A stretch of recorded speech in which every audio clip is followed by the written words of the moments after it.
예수님은 제자를 찾으십니다. 제자를 세우십니다. 그리고 제자들을 통하여 하나님 나라를 확장해 가십니다.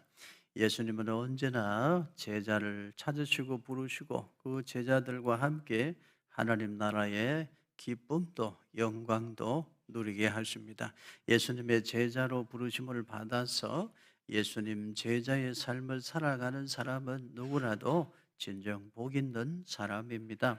요한복음 1장 43절 말씀을 같이 읽겠습니다. 이튿날 예수께서 갈릴리로 나가려 하시다가 빌립을 만나 이르시되 나를 따르라 하시니 예수님께서 갈릴리로 가시는 길에 빌립을 만나서 나를 따르라 하시며 제자로 불러 세웠습니다. 빌립은 예수님의 부르심을 받고 예수님의 제자가 되었습니다. 요한복음 1장 45절도 같이 읽겠습니다. 빌립이 나다나엘을 찾아 이르되 모세가 율법에 기록하였고 여러 선지자가 기록한 그 일을 우리가 만났으니 요셉의 아들 나사렛 예수니라. 빌립은 예수님의 부르심을 받고 예수님을 따라 나섰습니다. 예수님이 과연 구약 성경에 예언한 메시아 바로 그분이심을 알고 믿게 되었습니다. 그래서 자기가 만난 예수님 이야기를 나다나엘에게 들려주었습니다. 우리가 메시아를 만났다. 나사렛 예수 그분이 메시아, 우리의 주님 그리스도 바로 그분이심에 틀림이 없다 전했습니다. 그런데 이 나다나엘은 처음에는 예수님을 믿지를 못했습니다. 요한복음 1장 46절에 그 이유가 있습니다. 같이 읽습니다. 나다나엘이 이르되 나사렛에서 무슨 선한 것이 날 수 있느냐? 빌립이 이르되 와서 보라 하니라. 나다나엘은 예수님을 메시아로 그리스도로 믿지를 못했습니다. 이유가 뭐죠? 나사렛에서 무슨 선한 것이 날 수 있느냐 하는 생각이었습니다.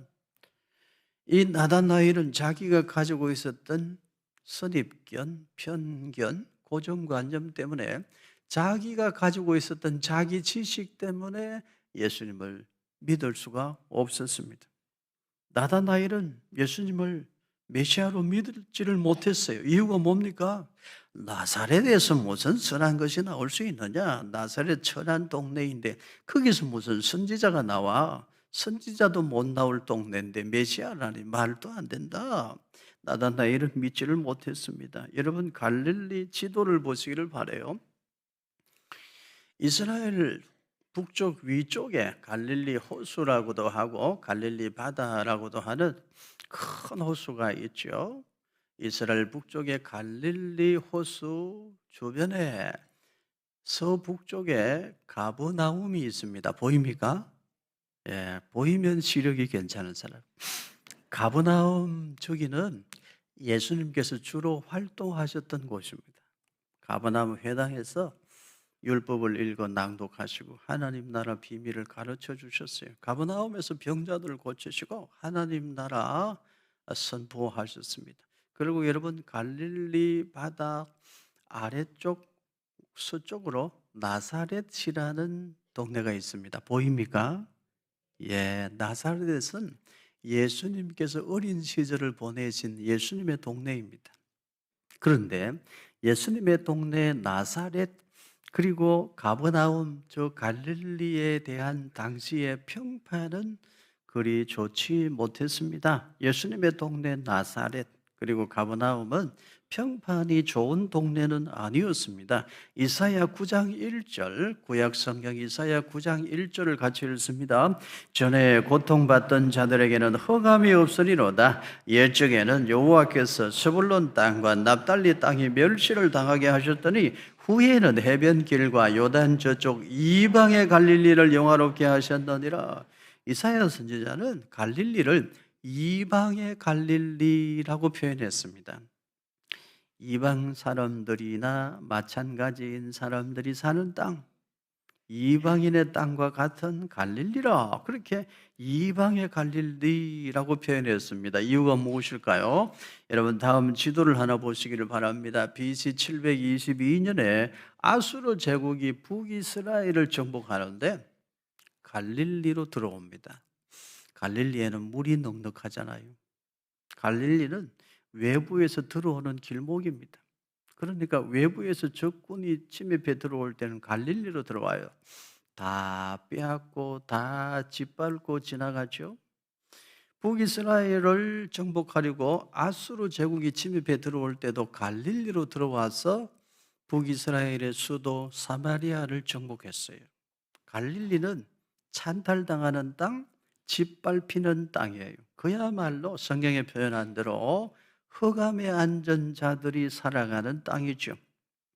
사마리아뿐만 아니라 당시 갈릴리 사람들도 멸시천대를 받았습니다. 너희들은 혼혈이야, 정통 아브라함의 혈통이 아니야. 그렇게 사마리아 사람들도 갈릴리 사람들도 그렇게 멸시천대를 받았어요. 빼앗기고 찬탈당하면서 사는데도 멸시도 받아야 했습니다. 다음 지도를 보시면 BC 586년에 바벨론 제국이 남쪽 유다 나라를 정복해요. 바벨론 제국의 군사들도 어디로 들어오느냐? 갈릴리로 들어와요. 거기로 와야 물이 넉넉하니까. 거기 길목이니까. 바벨론 제국이 남쪽 유다 나라를 정복할 때도 갈릴리로 들어와서 예루살렘을 집어삼키고 예루살렘을 정복했어요. 이 갈릴리는 늘 짓밟히는 땅, 착취당하는 땅입니다. 그런데도 손가락질 당하는 땅이죠. 그래서 이방의 갈릴리 그렇게 표현했습니다. 그러니까 나다나엘도 당시에 이러한 상황 속에 있었기 때문에 나사렛에서 무슨 선한 것이 나와? 나사렛에서 무슨 메시아가 나와? 그렇게 생각하고 예수님을 메시아로 믿지 못했던 것입니다. 아마도 나다나엘은 율법을 많이 알고 율법에 해박한 지식을 가진 사람으로 보입니다. 그렇지만 나다나엘도 처음에는 예수님을 믿지 못했습니다. 이유가 뭐죠? 자기 지식 때문에, 자기 선입견 때문에, 얼마 되지도 않는 자기 지식 때문에, 자기 생각 때문에, 얼마 되지도 않는 자기 선입견, 편견 때문에 예수님을 믿지를 못했어요. 오늘날에도 나다나엘을 닮은 사람이 적지 않습니다. 자기 지식으로 비추어 보니 예수님을 메시아로 나의 주님으로 못 믿겠다는 거예요. 똑똑한 줄 아는 사람이지만, 스스로를 똑똑하게 여기는 사람이지만 한없이 어리석은 사람이죠. 예수님은 갈릴리 사람으로 오셨어요. 가장 낮은 곳으로 오셨어요. 모든 흑암에 앉은 자들의 구주가 되시려고 예수님은 갈릴리 사람으로 낮은 곳으로 오셨어요. 그 주님의 그 놀라운 은혜를 모르는 겁니다. 무엇이요? 모르게 해요? 자기 교만한 생각 때문에, 얼마 되지도 않는 자기 지식 때문에. 예수님이 낮은 곳으로 오신, 만민의 구주로 오신 예수님의 그 놀라운 은혜, 자기 비하를 통해서 우리를 살리고 우리를 구원하려 하시는 하나님의 그 깊은 사랑을 모르는 거예요.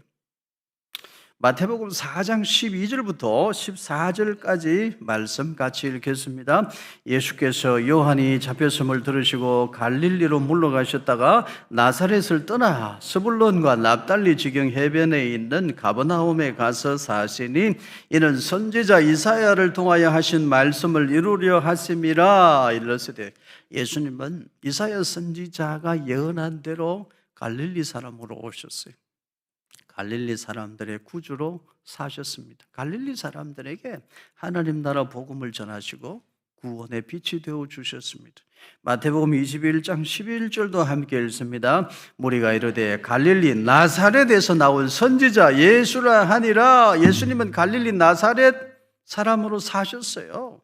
나사렛에서 나온 선지자로 불리워지는 것을 예수님은 기뻐하셨어요. 예수님은 가난한 자들의 주님, 억눌린 자들의 주님, 희망 없고 소망 없는 자들의 주님이 되시기를 기뻐하셨어요. 요한복음 19장 19절도 같이 읽습니다. 빌라도가 배를 써서 십자가 위에 붙이니 나사렛 예수 유대인의 왕이라 기록되었더라. 예수님이 십자가 지시고 우리의 죄짐을 다 짊어지시고 죽으실 때도 이름표를 다셨는데 나사렛 예수 그 이름표를 다셨어요. 만민의 구주, 모든 억눌린 자들의 주님, 모든 흑암에 앉은 자들의 주님, 가난한 자들의 구주, 나사렛 예수, 그 이름표를 다시고 예수님은 십자가에 달려 우리의 죄짐을 짊어지시고 우리를 대속하시고 속량하셨습니다. 사도행전 3장 6절도 같이 읽습니다. 베드로가 이르되 은과 금은 내게 없거니와 내게 있는 이것을 네게 주노니 나사렛 예수 그리스도의 이름으로 일어나 걸어라 하고, 예수님이 부활성천하신 이후에도 나사렛 예수 그 이름이 병든 자들을 고치고 안전병이를 이렇게 세우는 거예요. 나사렛 예수 그 이름이 우리를 살리는 우리 주님의 이름이에요. 나사렛 예수 그분의 이름은 사망의 그늘에 진 땅에 거하는 모든 백성들에게 구원의 빛이 되시는 거예요. 그래서 예수님은 나사렛 동네에서 자라셨고 갈릴리 사람으로 사셨어요. 그런데 얼마 되지도 않는 알량한 지식으로 그 예수님을 거부하는 거예요. 나사렛에서 무슨 선지자가 나와, 무슨 선한 것이 나와. 예수님을 처음엔 믿지를 못했다는 거예요. 얼마 되지도 않는 우리의 지식, 우리의 선입견, 편견, 이것을 버릴 줄 알아야 됩니다. 하나님의 은혜는 언제나 우리 곁에 있습니다. 그런데 하나님의 은혜를 은혜로 받지 못하게 하는 것이 무엇입니까? 나의 선입견이라는 거예요. 나의 편견이라는 거예요. 생각의 교만이라는 거예요. 우리 생각은 항상 하나님 말씀에 비추어 과연 진실한가, 내 생각이 옳은가, 하나님 말씀의 거울에 비추어 내 생각을 날마다 검증하고 진단해야 돼요. 내 생각은 항상 옳다, 이 생각의 교만, 이걸 버려야 돼요. 생각의 교만의 함정에 빠져 있는 사람은 하나님의 은혜를 은혜로 받을 수가 없어요. 예수님도 믿지 못하는 것입니다. 쓸데없는 편견, 아무짝에도 쓸모없는 교만이 문제입니다. 교만은 그래서 패망의 선봉입니다. 교만은 나를 망쳐요. 이웃을 망쳐요. 나라도 망칩니다. 우리 그리스도인은 교만이라는 것, 특별히 생각의 교만이라는 것, 이거 버려야 돼요.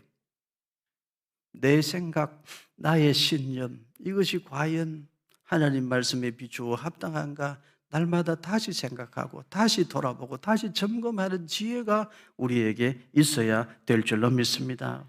생각의 교만, 이걸 버려야 돼요. 특히 지도자들, 나라의 지도자들이 이것을 버릴 줄 알아야 됩니다. 나라의 지도자들이 이걸 못 버리니까 어떻게 돼요? 폭군이 되고 저주의 통로, 심판의 통로가 되어서 온 나라 백성을 힘들게 하지 않습니까?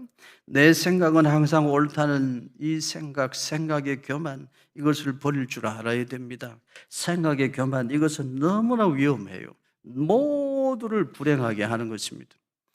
요한복음 1장 47절도 우리 같이 읽겠습니다. 예수께서 나다나엘이 자기에게 오는 것을 보시고 그를 가리켜 이르시되 보라, 이는 참으로 이스라엘 사람이라 그 속에 간사한 것이 없도다. 나다나엘이 예수님을 메시아로 믿지를 못했습니다. 그런데 오늘 말씀을 보면 이상하게도 예수님은 나다나엘을 칭찬하셔요. 아직 메시아로 예수님을 믿지도 못하는 나다나엘인데 예수님께서 놀라운 말씀을 하셔요. 이 사람은 참으로 이스라엘 사람이다, 이렇게 칭찬하셔요. 그 이유가 뭐냐? 나다나엘의 중심에는 무엇이 없다? 간사한 것이 없도다. 예수님 그렇게 칭찬하셨어요. 예수님이 보실 때에 나다나엘에게는 간사한 것이 없었습니다. 여기 간사한 것이란 모든 거짓된 것을 말해요. 속임수를 말해요. 교묘한 것, 교활한 것을 말해요. 그것이 없다는 거예요. 예수님이 그것을 보시고 놀라운 선언을 하십니다. 이 사람 나다나엘은 참으로 이스라엘 사람이다, 이렇게 칭찬하셨어요. 우리는 알아야 돼요. 예수님께서 정직의 가치, 진실의 가치를 얼마나 크게 보시는지 우리 알아야 돼요. 나다나엘도 편견을 가지고 있었잖아요. 예수님 못 믿었잖아요. 나사렛에서 무슨 선한 것이 나와, 이런 소리 했잖아요. 그런데도 예수님은 그 나다나엘을 가리켜 이 사람은 진짜 이스라엘 사람이다 칭찬하셨어요. 이유가 뭐냐? 간사한 것이 없다는 거예요. 그래도 아직 뭘 모르긴 해도 진실한 사람이라는 거예요. 정직한 사람이라는 거예요. 그래서 예수님은 이 사람은 진실로 이스라엘 사람이다 그렇게 말씀하셨어요. 우리는 알아야 됩니다. 하나님은 언제나 우리의 믿음을 보십니다. 믿음이 없으면 아무것도 아니에요. 올바른 믿음을 가져야 돼요. 성경에 근거한 올바른 믿음을 가져야 돼요. 그 다음에 하나님은 우리의 중심을 보세요. 무엇을 보실까요? 거짓된 것이 있는지 진실한 것이 있는지 하나님 그걸 보세요. 사랑하는 성도 여러분, 하나님 보시기에 우리의 믿음이 하나님을 기쁘시게 할 만한 믿음이 되기를 축복합니다. 하나님 우리 중심을 보실 때 우리 속에도 내 안에도 나의 숨겨진 삶에도 거짓된 것, 모든 종류의 간사한 것이 없기를 축복합니다. 우리 그런 사람으로 살아갈 수 있기를 예수님의 이름으로 축원합니다. 예수님은 마음에 간사한 것이 없는 사람을 칭찬하시고 아직 뭘 좀 모르고 아직 좀 부족해도 마음이 정직하고 진실한 사람, 능력은 좀 부족해도 정직하게 살려고 애쓰는 사람, 하나님 그 사람을 찾으셔요. 그 사람을 인정하셔요. 그 사람을 제자로 세우시고 사용하시는 것입니다. 여러분 이런 이야기 들어보셨죠? 이제 대학 졸업하고 곧바로 어느 건설회사에 들어갔어요. 젊은 나이에 건설회사에 들어가서 평생을 그 회사를 위해서 충성했어요. 한평생 그 건설회사에서 일하고 이제 퇴직할 때가 다 됐어요. 그런데 회사 사장님이 부르시는 거예요. 내가 당신에게 한 가지 부탁할 것이 있습니다. 집을 한 채 지어달라는 거예요. 경치는 좋아 보이는데 좀 외딴 곳에 집을 하나 지어달라는 거예요. 그런데 마음에 화가 나는 거예요. 내가 평생 이 직장에 들어와서 쉬지 않고 일했는데 이제 퇴직할 날이 얼마 남지 않았는데 지금 와서 또 이렇게 나에게 일을 맡기고 하여튼 나를 이렇게 몸 부려먹어서 안달이구나. 화가 나더래요. 그래서 집을 건축하는데 그냥 대충 했대요. 이게 부실공사가 아닌가 싶어도 그냥 눈 감고 그냥 대충 짓고 말았대요. 집을 다 짓고 나니까 사장님이 다시 오라고 불렀대요. 갔더니 사장님이 말씀하시는 거예요. 당신이 평생 젊은 나이에 우리 회사에 들어와서 너무너무 고생하고 충성한 걸 내가 알아요. 그래서 당신이 마지막으로 지은 그 집은 내가 당신에게 주는 선물입니다. 그랬다는 거예요. 저는 그런 이야기 들어봤어요. 간교한 사람은 간교한 열매를 자기가 먹어요. 간사한 사람은 간사한 열매를 자기가 먹어요. 진실한 사람은 진실의 열매를 자기가 먹어요. 사랑하는 성도 여러분, 우리는 하나님 앞에서 우리 믿음이 정확하고 진실해야 되겠고 하나님 보시기에 우리의 삶이 정직한 삶이 되어야 될 줄로 믿습니다. 그래야 우리가 이 땅에 소금이 되고 빛이 되고 내 곁에 있는 사람들에게 내가 축복의 통로가 될 수 있는 것입니다. 믿음으로 세상을 이깁니다.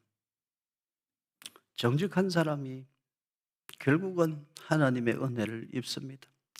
도덕적으로 올바르지 못한 사람은 결국에는 무너집니다. 지켜보십시오. 도덕적 우위를 상실한 사람은 결국에는 무너져요. 도덕적으로 우위에 있는 사람이 결국은 잘 되게 돼 있어요. 도덕적으로 문제가 있는 사람은 폭군이 되죠. 폭력적인 사람이 되죠. 자기만 아는 이기적인 사람이 되죠. 그런 사람은 자기도 망치지만 나라도 망치는 거예요. 우리 하나님은 다 보고 계셔요. 지난 한 해를 살면서 여러분 어떻게 사셨습니까? 정직하게 살려고 애쓰고 노력하셨습니까? 그렇다면 여러분 잘 사신 거예요. 돈을 조금 못 벌었어도 내가 하나님 앞에서 정직하게 살려고 그래도 노력했다면 여러분 잘 사신 거예요. 내 남편이 돈은 못 벌어다 줘도 옆집은 보니까 남편이 돈도 잘 벌어다 준다더만 내 남편은 어쩌면 이렇게 돈 버는 재주가 없는지 돈은 못 벌어다 주고 그래도 내 남편이 사람 하나는 정직하다. 그러면 그 남편이 최고인 줄로 믿습니다. 일부 때보다 아멘이 약해. 내 남편이 돈 많이 벌어다 주면 좋지만 혹 그렇지 못해도 사람 하나는 정직하다. 그러면 그 남편이 최고인 줄로 믿으시기 바랍니다. 제가 신학대학에 입학했는데 첫 시험을 치는데요. 떨리잖아요. 교수님이 들어오시더니 칠판에 코람데오 이렇게 딱 적으시는 거예요. 헬라어로 적고 우리가 이제 신학대학 막 입학했으니까 모를까 해서 한글로 괄호하고 또 코람데오 이렇게 딱 적어 놓으신 거예요. 학교의 교훈이니까 우리 다 알죠. 그게 무슨 뜻인지. 여러분 코람데오 무슨 뜻인지 여러분도 알죠. 하나님 앞에서 그 칠판에 그거 적어놓고 나가버리는 거예요. 문제지 주고. 한 사람도 컨닝하는 사람이 없었어요. 할 수가 없었어요. 목사님 되겠다고 신학대학에 들어온 사람들 코람데오 그 말씀 한마디 앞에서 어느구도 컨닝하는 사람이 없어요. 컨닝을 할 수가 없어요. 우리는 전적으로 부패하고 타락한 본성을 다 가지고 있습니다. 내가 굳게 결심하고 내가 굳게 결단을 해도 우리의 의지만으로는 온전히 정직하고 진실하기가 어려워요. 그러나 여러분, 하나님의 말씀의 능력을 의지하면 우리도 정직한 믿음의 사람으로 살 수 있는 줄로 믿습니다. 내 의지로는 안 돼요. 그러나 하나님 말씀의 능력을 의지하면 되는 거예요. 나다나엘도 그러했습니다. 나다나엘이 간사한 것이 없는 사람, 거짓된 것이 없는 사람, 진실하고 정직한 사람으로 살아갈 수 있었던 비결이 있습니다. 요한복음 1장 48절입니다. 우리 같이 읽습니다. 나다나엘이 이르되 어떻게 나를 아시나이까? 예수께서 대답하여 이르시되 빌립이 너를 부르기 전에 네가 무화과 나무 아래에 있을 때에 보았노라. 어디 있을 때부터 보았다고요? 무화과 나무 아래에 있을 때 보았노라. 당시의 율법학자들, 랍비들은 말씀을 가르치거나 율법을 가르치거나 하나님 말씀을 묵상하고 기도할 때 자주 찾았던 곳이 무화과 나무라고 그래요. 아마도 이 나다나엘도 무화과 나무 아래에서 묵상하며 기도했을 것으로 생각합니다. 그것이 사실이라면 나다나엘을 간사한 것이 없는 사람으로 만든 것은 하나님 말씀의 능력이요, 하나님 말씀의 은혜인 것입니다. 나다나엘의 마음속에는 간사한 것이 없었어요. 그것만 보고 하나님이 이 사람은 진짜 이스라엘 사람이라 하셨을까요? 나다나엘은 하나님의 말씀을 묵상하고 늘 기도하는 사람이었던 것입니다. 시편 97편 11절 같이 읽습니다. 의인을 위하여 빛을 뿌리고 마음이 정직한 자를 위하여 기쁨을 뿌리시는도다. 하나님은 누구를 위하여 기쁨을 뿌려주세요? 정직한 사람들을 위해 기쁨을 뿌려주세요. 하나님께서 새해에는 정말 여러분의 가정에 여러분의 자녀들에게 우리나라 우리 민족 가운데 기쁨을 많이 뿌려주시기를 축원합니다. 요만큼만 뿌려주면 되겠어요? 하나님이 기쁨을 크게 뿌려주시기를 원하시면 큰 소리로 아멘. 새해에는 정말 하나님께서 이 민족 가운데 큰 기쁨을 뿌려주시기를 축원합니다. 보이스 피싱으로 거짓으로 교묘하게 간교하게 속이고 사기쳐서 남의 돈 빼앗아 먹는 사람들, 이 사람들 어떻게 할까요? 이 사람들 어떻게 하면 좋겠습니까? 지구를 좀 떠나게 했으면 좋겠다. 난 솔직히 그런 생각해요. 보이스 피싱 당해서 피눈물 흘리는 시골의 할머니들 얼마나 가슴이 아파요. 우리나라가 잘 되려면 법이 좀 강해져야 된다고 저는 생각합니다. 다른 것과 전쟁을 선포할 게 아니고 모든 거짓과 전쟁을 선포해야 돼요. 나라가 잘 되려면 법이 강해져서 다른 사람을 속이고 사기치고 거짓말하고 이런 사람들 벌을 무겁게 줘야 된다고 저는 생각해요. 나라가 잘 되려면 그래야 돼요. 모든 거짓된 것을 자꾸 없애가야 돼. 그래야 나라가 잘 되는 거예요. 세상에 공부할 게 없어가지고 어떻게 하면 남 잘 속여 먹을까 그런 공부를 해요. 어떻게 목소리 잘 그렇게 의심받지 않게 사기치는 목소리를 만들까 어떻게 그런 걸 연구하냐고요. 하나님 앞에 가면 행한 대로 행위대로 다 심판을 받게 되는데 하나님 앞에 가서 도대체 어떻게 하려고 그렇게 사는지 모르겠어요. 모든 거짓된 것을 버려야 됩니다. 잠언 11장 11절도 같이 읽습니다. 성읍은 정직한 자의 축복으로 인하여 진흥하고 악한 자의 입으로 말미암아 무너지느니라. 성읍은 정직한 자들이 많아야 잘 돼요. 나라도 정직한 사람들이 많아야 잘 돼요. 그리고 정직한 사람들이 축복을 많이 해야 나라가 잘 돼요. 여러분, 우리나라가 잘 되려면 이 땅에 하나님 앞에 정직한 믿음의 사람들이 많아져야 될 줄로 믿습니다. 그리고 정직한 믿음의 사람들은 뭐 해야 돼요? 축복해야 돼. 그래야 나라와 민족이 잘 되는 겁니다. 저는 광화문에 나가시는 분들 있잖아요. 그분들 정말 생각해요. 나보다 정말 나라를 사랑하는 분들이다, 그렇게 생각해요. 진심입니다. 얼마나 나라를 사랑하면 이 추운 날 그 광화문에 나가서 그렇게 버티고 그렇게 자기 몸 그 힘든데도 이겨내고 그 집회에 참여하나 이거예요. 저는 아무리 생각해봐도 정말 그분들이 나보다 나라를 더 사랑하는 분들이라고 생각을 해요. 진심이에요. 어느 쪽에 있든지 간에 나보다 나라를 사랑하는 분들이다. 참 대단한 분들, 귀한 분들이다, 그렇게 생각해요. 나라가 속히 안정이 되어서 그분들이 좀 가정에서 편히 쉴 수 있는 나라가 되면 좋겠다, 그런 생각을 합니다. 그런데 여러분, 성경은 이렇게 말씀해요. 나라가 잘 되려면 정직한 사람이 많아야 된다. 나라가 잘 되려면 정직한 사람들이 축복을 많이 해야 된다. 여러분, 우리가 정직한 믿음의 사람이 되기를 바라고, 우리가 나라와 민족을 위해 축복하며 기도하는 사람들 되기를 예수님 이름으로 축원합니다. 시편 112편 2절 말씀 같이 읽습니다. 그의 후손이 땅에서 강성하며 정직한 자들의 후손에게 복이 있으리로다. 누구의 후손에게 복이 있대요? 정직한 자들의 후손에게 복이 있대요. 저는 목회하면서 참 감사한 것이 우리 교회에서 어린 아이들을 많이 볼 수 있다는 걸 참 감사해요. 영화부실에 한번 가보세요. 지금 영화부실에 아이들이 아마 꼬물꼬물 기어다니고 막 그럴 거예요. 얼마나 감사한지 몰라요.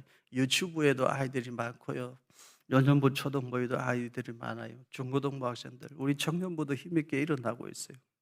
요즘 보면 아이들이 다 예뻐요. 너무너무 예뻐. 안 예쁜 아이들이 없어. 그런데 제 눈에는요, 우리 다산은혜 교회 아이들이 특별히 더 예뻐. 여러분 안 그래요? 우리 아이들이 얼마나 예쁜지, 야, 너는 어쩌면 이렇게 예쁘게 생겼냐, 어쩌면 이렇게 예쁘게 생겼냐, 다 너무너무 예뻐. 마음속에 이런 소원이 생기죠. 하나님, 이 아이의 앞날이 복되게 해주옵소서. 이 아이들이 세상을 살아가야 하는 우리나라 미래가 복되게 해주옵소서. 우리 아이들의 세대, 우리 다음 세대는 우리보다 더 하나님을 경외하는 믿음의 세대가 되게 해주시옵시고, 우리 다음 세대가 우리보다 더 하나님 앞에 귀하게 쓰임받는 세대가 되게 해주시옵시고, 우리의 다음 세대는 우리보다 더 하나님 앞에 복받는 세대가 되게 해주시옵소서. 더 평화롭게 잘 사는 세대가 되게 해주시옵소서. 우리 마음속에 이런 소원이 있어요. 그렇죠? 그럼 우리 어떻게 살아야 돼요? 하나님 앞에서 더 정직하게 살아야 돼요. 왜요? 성경이 말씀하잖아요. 정직한 자들의 후손에게 무엇이 있다? 복이 있다. 여러분, 우리가 다시 하나님 앞에 정직한 믿음을 회복해서 우리가 축복의 통로되고 우리 후손들이 하나님의 은혜로 복을 받고 살게 되기를, 평화롭게 사는 나라 되기를 주님의 이름으로 축원합니다. 오늘은 2024년 마지막 주일입니다. 버릴 것은 버리고 가야 돼요. 던져버릴 것은 다 던져버리고 가야 됩니다. 그래야 제대로 성구영신할 수 있습니다. 우리 무엇을 버려야 할까요, 여러분? 오늘 들은 말씀을 비추어 보면 두 가지를 버려야 돼요. 첫째, 생각의 교만, 이걸 버려야 돼요. 선입견, 편견, 이걸 버려야 돼요. 우리 그리스도인은 내 생각이 정말 옳은 생각인가 성경의 거울에 비추어 날마다 점검해야 돼. 이 과정을 꼭 거쳐야 돼. 함부로 말하지 말고 내 생각이 정말 하나님 말씀 앞에 비추어 합당한가? 내 생각이 정말 하나님 말씀의 거울에 비추어 볼 때 이게 정말 참이로 옳은가? 날마다 검증해야 된단 말이에요. 생각의 교만, 내 생각은 항상 옳다, 이걸 버리고 가야 돼. 그리고 뭘 버리고 가야 될까요? 간사한 것, 모든 거짓된 것 다 버리고 가야 돼. 숨겨진 삶의 부끄러운 것 다 버리고 가야 돼. 하나님 그거 보셔요. 하나님은 무엇을 보셔? 우리 중심을 보셔. 간사한 것이 없도다. 정직하고 진실하구나. 하나님 그걸 귀하게 보시는 거예요. 생각의 교만 버리고 가고 모든 거짓된 것, 간사한 것 다 버리고 그리고 새해를 맞이하는 여러분들 되기를 축복합니다. 생각의 교만도 버리고 간사한 것을 버리고 그리고 그 다음 어떻게 해야 돼요? 나다나엘처럼 예수님 따라가면 됩니다. 그러면 예수님께서 믿음도 주실 줄로 믿습니다. 주님께서 제자로 세워주실 줄로 믿습니다. 내가 생각의 교만을 버리고 간사한 것을 버리고 나다나엘처럼 예수님을 따라 나서면 그러면 내가 복을 받고 내 인생이 복을 받고 내 가정이 복을 받고 내 아들이 복을 받고 내 딸이 복을 받고 아멘 할 때까지 해야죠. 내 손주들이 복을 받고 내 이웃이 복을 받고 교회가 복을 받고 우리 한국교회가 복을 받고 구역이 복을 받고 전도회도 복을 받고 우리 후손들이 복을 받고 우리 주일학교 아이들이 잘 되고 우리 청년들의 미래가 복되고 우리 다음 세대가 형통하고 우리 사랑하는 나라 대한민국도 다시 전국이 안정되고 복된 나라 될 줄로 믿습니다. 사랑하는 성도 여러분, 지난 한 해 힘든 세상 사시느라 참으로 수고하셨습니다. 열심히 살아주셔서 감사합니다. 그런데 우리 잊지 않기를 바랍니다.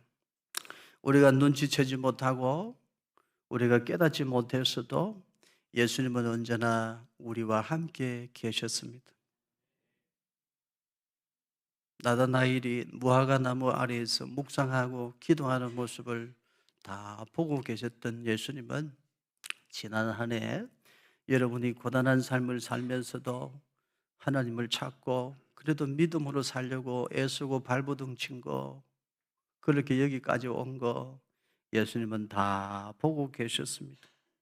나다나엘이 무화과 나무 밑에서 묵상하고 기도하는 것을 다 보고 계셨던 예수님은 여러분이 여기서 새벽마다 부르짖고 주일마다 예배드리고 기도하고 금요일 저녁에도 부르짖고 두 손 걷어붙이고 저 힘든 주방에서 땀 흘리며 봉사하고 비가 오나 눈이 오나 바람이 불어도 주차 한 대로 차량 봉사로 또 차량 운전으로 예배 한 대로 수고하고 찬양대원으로 섬기고 주일학교 교사로 또 보이는 곳 안 보이는 곳 상관없이 충성하고 섬겨주신 여러분을 예수님은 다 보고 계신 줄로 저는 믿습니다. 그래서 우리는 여기까지 왔습니다. 지난 한 해 고단한 인생길이었지만 여러분과 함께 여기까지 걸어온 것이 저는 기쁘고 감사합니다. 저 혼자 걸어왔다면 여기까지 못 왔을 겁니다. 여러분과 함께 걸었기 때문에 여기까지 왔습니다. 감사합니다. 여러분, 우리 새해에는 정말 생각의 교만을 버리고 모든 거짓된 것, 간사한 것 다 버리고 우리 능력은 좀 부족하고 힘은 좀 부족할지라도 하나님 앞에 정직하게 살아야지, 믿음으로 살아야지, 진실하게 살아야지, 이 마음의 각오를 가지고 새해를 맞이할 수 있기를 예수님의 이름으로 축원합니다. 우리 더 겸손하고 더 정직하고 더 진실한 예수님의 제자가 되기를 바랍니다. 그래서 우리 까닭에 우리 한국교회에 우리나라 대한민국의 우리 후손들에게 정직한 자들에게 뿌려주시는 하나님의 은혜, 정직한 자들의 앞날에 뿌려주시는 하나님의 기쁨이 충만하게 되기를 축원합니다.